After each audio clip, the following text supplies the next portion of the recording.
Salut tout le monde, nouvelle vidéo, toujours sur le Japon, donc c'est la partie 2. N'hésite pas à t'abonner en bas à droite, à liker, à partager, à commenter, à me dire tout ce qui te passe par la tête, à me dire si tu as déjà été au Japon ou pas, ou que t'aimerais aller, si tu as des questions, n'hésite pas. Cette partie 2, je vais essayer de t'apprendre plein de choses, donc notamment les bases, comment dit-on bonjour en japonais. Alors, si c'est le matin, c'est Ohayo gozaimasu. Si c'est en journée, c'est konnichiwa. Et si c'est le soir, c'est konbanwa. Je l'ai très peu entendu, je vous avoue, donc la prononciation, voilà. Comment dit-on au revoir? C'est sayonara. Comment dit-on merci beaucoup? C'est arigato gozaimasu. Il faut insister sur le gozaimasu parce que c'est une formule respectueuse. Arigato, c'est plutôt familier. Donc, quand vous connaissez pas quelqu'un, vous êtes dans un magasin, il faut dire arigato gozaimasu. Excusez-moi, pardon, s'il vous plaît. Bon, moi, je l'avais entendu dans les mangas, dans les animés. Donc, c'est sumimasen, sumimasen. Voilà. Oui, non. Donc, oui, c'est hai. Non, c'est iie. Quand vous portez un toast avec vos amis ou buvez un coup, il faut dire plutôt Kanpai. Alors, faut bien préciser Kanpai et non Kenpai, parce que Kenpai, c'est plutôt lors des enterrements, si j'ai bien compris. Bon appétit, on dit Itadakimasu. Voilà. Et voilà, c'est pas mal hein, comme vocabulaire. Donc, je vais enchaîner sur la politesse des Japonais. Alors, les Japonais, ils sont très polis, très respectueux et ils sont surtout très fiers. Donc, il faut respecter leurs us et coutumes.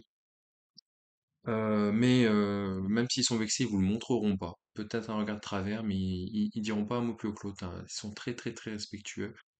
Donc, par exemple, quand vous rentrez dans une maison, il faut quitter ses chaussures avant de toucher le sol de la maison. Et il faut mettre les chaussures, donc le bout des chaussures, là, et les orteils, en direction de la sortie. Il faut les ranger comme ça, hein, ils insistent bien là-dessus, donc il faut le faire. Quand vous allez aux toilettes, ah, ça aussi j'ai des choses à dire sur les toilettes. Vous n'y allez pas pieds nus ou en chaussettes, vous avez des sandales à disposition dans l'enceinte des toilettes. Et quand vous arrivez aux toilettes, ça, c'est génial. Je suis sûr qu'il y en a plein parmi vous qui connaissent. Il y en a peut-être qui ont ça chez eux. Et ben, ce sont des toilettes comme chez nous, donc avec une assise, vous vous asseyez dessus. Alors déjà, il faut savoir que quand vous asseyez dessus, la lunette des toilettes, elle est chaude, elle est pas froide. Donc déjà, c'est un peu chauffant, donc c'est agréable. Et vous pouvez faire ce que vous avez à faire. Et en fait, il y a des boutons. Donc c'est tout électronique, hein, c'est Mitsubishi ou surtout la marque Toto. Voilà, ça me fait rire Toto. Et en fait, il y a des boutons et donc il y a surtout un bouton avec une note de musique. Et ben, ça fait de l'eau qui coule, un bruit de eau qui coule pour justement masquer les bruits que vous faites quand vous faites votre petite ou votre grosse commission. Et enfin, quand vous avez terminé, avant de vous essuyer, il y a possibilité d'activer un jet à l'arrière ou il y a même un autre bouton pour l'avant, pour la toilette intime, notamment pour les femmes. Mais je pense surtout au bouton pour le train arrière ou, si je puis dire, l'arrière, où voilà, il y a je vous montrerai ça. Il y a, quand vous appuyez, il y a une cellule donc qui capte votre présence et quand vous suivez sur le bouton, il y a une tige qui sort tout doucement et qui envoie un jet sur vous afin d'effectuer votre toilette intime. Et c'est faux, on peut régler même la pression du jet. C'est assez surprenant au départ, mais c'est bien pensé. Voilà.